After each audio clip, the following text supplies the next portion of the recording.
ప్రియమైన దేవుని పిల్లలారా, ప్రభువైన యేసుక్రీస్తు నామంలో మీకు నా వందనములు. దేవుని కృప గురించి వాక్యాలు చదివినప్పుడు మన హృదయంలో తెలియని సంతోషం, సమాధానం, అలాగే ఒక స్థిరమైన ఆశ పుట్టుకొస్తుంది. ఎంత కష్టమైనా ఆయన మంచితనమును మర్చిపోకుండా స్తుతించమని దేవుడు మనల్ని ఆహ్వానిస్తున్నాడు. ఈరోజు వాగ్దానం మనకు ఆయన కృప ఎంత అపారమో గుర్తు చేస్తుంది. ఈరోజు దేవుని వాగ్దానము ఇర్మియా గ్రంథము 33వ అధ్యాయము 11వ వచనము.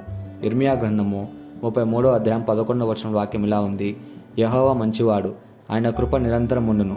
సైన్యములకు అధిపతి యెహోవాను స్తుతించుడి అని పలుకువారి స్వరమును మరలా వినబడును అని. ఈ వాక్యము ఇశ్రాయేలు ప్రజలు నిరాశకు మధ్య ఒక గొప్ప ఆశను ప్రకటిస్తుంది.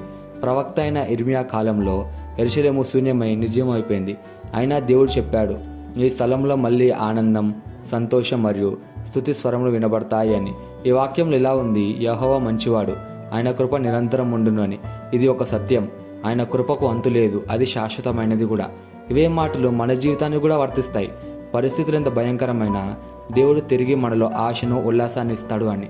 దీనికి ఒక గొప్ప ఉదాహరణ ఏలియా కర్మేలు కొండపై విజయం పొందిన తర్వాత ఆయన భయంతో ఏకాంతానికి పారిపోయాడు. మనసులో ఒక నిరాశ, నిస్పృహతో ఉంది. కానీ దేవుడు తన దూతను పంపి అతన్ని బలపరిచాడు, ఆత్మను నూతనంగా ఉత్సాహపరిచాడు. ఏలియాకు తిరిగి ధైర్యం ఇచ్చి మళ్ళీ పని చేసేందుకు సిద్ధం చేశాడు. ఈ వాగ్దానాన్ని మన జీవితంలోనికి ఎలా తీసుకోవాలంటే, మొదటిగా మన పరిస్థితులు ఎలా ఉన్నా దేవుని కృపను విశ్వసిస్తూ ఉండాలి. మన హృదయంలో ధైర్యాన్ని, దృఢత్వాన్ని ఉంచుకోవాలి. రెండవదిగా నిరాశలోనూ ఆయన మంచితనాన్ని స్మరించుకోవాలి. మూడవదిగా సంతోషానికి ముందు కూడా స్తుతి గీతాలు అర్పించాలి. ఈ వాగ్దానాన్ని మనం స్వతంత్రించలాగున మనం ప్రార్థన చేద్దాం.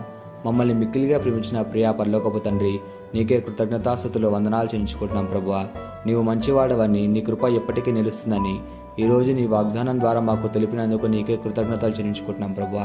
మా జీవితంలో నీ ఉజ్వల కృపను అనుభవించే విధంగా మా విశ్వాసాన్ని బలపరచుము. మా పరిస్థితులు ఎంత కష్టకరమైనా నిన్ను స్తుతించేందుకు మాకు మనసిమ్ము. మా హృదయాల నుండి సంతాపాన్ని తొలగించి నిత్య ఆనందం, స్తోత్ర గీతాలు ఉంచేటట్టు మా హృదయాన్ని మార్చమని ప్రార్థిస్తూ యేసుక్రీస్తు నామములో అడుగుచున్నాము తండ్రి. ఆమెన్.